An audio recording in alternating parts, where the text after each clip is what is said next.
Why the Valve Steam Deck won't outsell Nintendo Switch. Look, I know this is a brand new handheld device. It looks really pretty. It looks really neat. It's very powerful actually. It's got more computing power than the Nintendo Switch. But there's something that people are not really thinking about when it comes to consoles in general, because this is a handheld PC. That's what this is. It's not a gaming console with exclusive games. So I'm going to explain why the Steam Deck, it's not going to outsell the Nintendo Switch.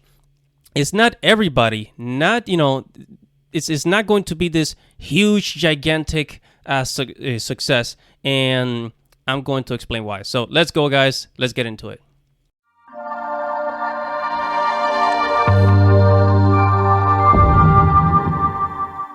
Hello guys, don't forget to like this video, don't forget to subscribe, and hit that little bell right there so that you can get notifications every time I upload a video, okay?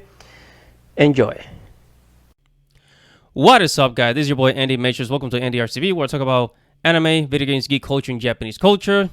Make sure to subscribe to the channel to receive future notifications on anime, video games, and geek culture. And make sure to like the video and comment below, guys. And with that said, let's get the show started.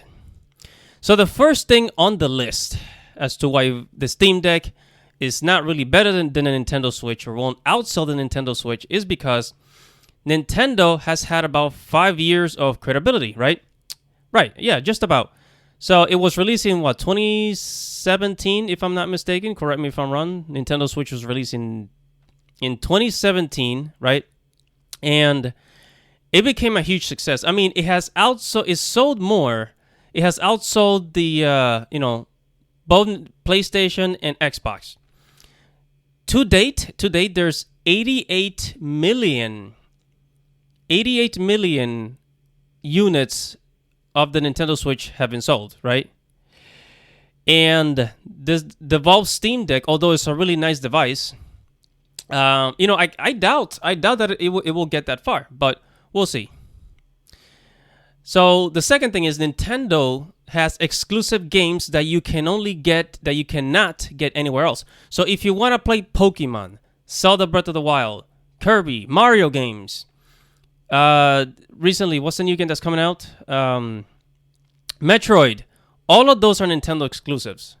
You're not going to get those for the PlayStation. You're not going to get those for the Xbox. Nowhere else. Those are Nintendo exclusives, guys. Come on. Okay? And yeah, so this is the difference between PC gaming and console gaming. PlayStation has exclusive games. Okay? So, for example, Final Fantasy VII Remake for the PlayStation 4, now PlayStation 5, is an exclusive to PlayStation. It's supposed to come out for the Xbox, but it really hasn't yet. It's supposed to come out for the PC. It really hasn't come out for the PC yet. Okay? Kingdom Hearts 3 was a PlayStation exclusive. It came out when 2018, I believe, 2019. Man, it's been a while. 2019, if I'm not mistaken. And it took 3 years. So 2019, 2021. It took 3 years for Kingdom Hearts 3 to come out for the PlayStation, for the PC. And it's like Epic Games. Okay? It's in Epic Games, the Epic Game Store. Not on Steam. It's in the Epic Game Store. So, so exclusivity runs, it's a very good strategy for that console gamers have been using for decades now, right? And then, so the Valve Steam Deck is more expensive than the Nintendo Switch, right? So if you look at the price, even for the cheaper option, which is like what, $400, I think, for the Steam Deck, and then you look at the Nintendo Switch, is about $300. Even the Nintendo Switch OLED that was announced recently is $350. Great. So which one do you think people are gonna go for? That are more likely to go for? The cheaper option, usually, right? And then number 4 is the Steam Deck is for PC games. So you will have to wait years after the release of one game to play it. The example I just used, Your Kingdom Hearts came out 2019. It's like 3 years later, then it came out for the PC. It's probably going to be another year or two before Final Fantasy VII Remake is out for the PC. And there are companies that make games for the PC first. Like, I think Cyberpunk was made for the PC. A lot of shooting games are made for the PC. But, if you're into RPG games, the Valve Steam Deck, it's not a good option for you. You're better off with PlayStation and Nintendo Switch, okay? Now, if you like shooting games, then yeah, the Valve Steam Deck is probably a good option. So yeah, unless you like MMOs, then the Steam Deck, it's just not good for you, because a lot of games that are designed for the PC are games like Fortnite. I guess like Call of Duty. If you're really a PC gamer, like Final Fantasy 14, which has 22 million players worldwide, World of Warcraft, things like that, then if you're into those kind of games, the Valve Steam Deck is good. But if not, get yourself a Nintendo Switch, get yourself a PlayStation. Okay? And then the next thing is, so people that have a gaming PC, a gaming computer or laptop will not be getting it. Okay?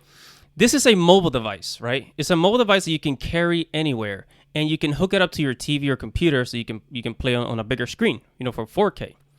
Okay, great. That's understandable. Look, people that already have a gaming PC that can download Steam, that can download the Epic Store, and people that are good at using the emulators to play old school games like the Game Boy games, they're not going to need this. They have a PC that they can pick up and take everywhere, and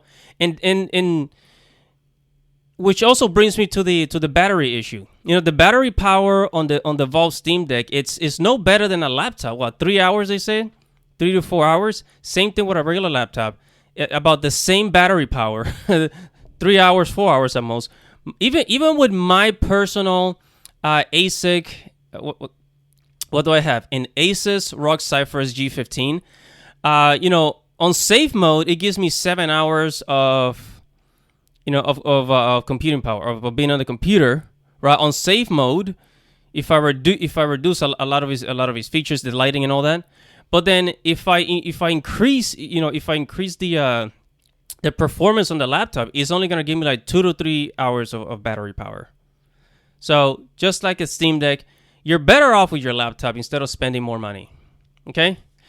Up next is gaming PCs are actually getting cheaper. And I'm actually going to show you a screen record here of iBuyPower.com, where you buy a lot of the gaming computers, the iBuyPower.com. You'll find gaming computers for $1,500 to $3,000, and then you go on Amazon, you can find a gaming PC for $800, $600, $700, below $1,000. So gaming PCs are getting cheaper. The Valve Steam Deck is basically a handheld gaming PC. That's how it was designed for. So, there goes, there goes that. And then the Valve Steam Deck is competing with other handheld gaming PCs, so it's not very unique. Recently, Alienware came out with the UFO, which is supposed to be a Nintendo Switch killer. If you take a look at this device, you can remove the side controllers. It has a really nice screen, and it hasn't been published yet. It's not out for people to just go and buy. But it's not just Alienware that's come up with these types of devices. There's also like Chinese manufacturers that make these like handheld PC devices, and there's tons of them. Review Tech USA has talked about this before. So I really don't see how the Steam Deck is any better. I would say that the Alienware UFO device is closer to being like the Nintendo Switch, because you can remove the controllers. And it's basically a gaming computer. So to sum it up, look, the Valve Steam Deck is not for everybody. If you already have a Nintendo Switch, there's a lot of games out there that you can already play, such as Fortnite is on the Nintendo Switch. So The Valve Steam Deck, really? It's not very special. What is up, everybody? Thank you for watching the video. Make sure to subscribe to the channel so you can receive new future notifications. Check out the blog at ndrtv.com. Follow me on Twitter. If you like this video, make sure to give it a thumbs up and leave your thoughts or anything you want to say right below this video in the comments below.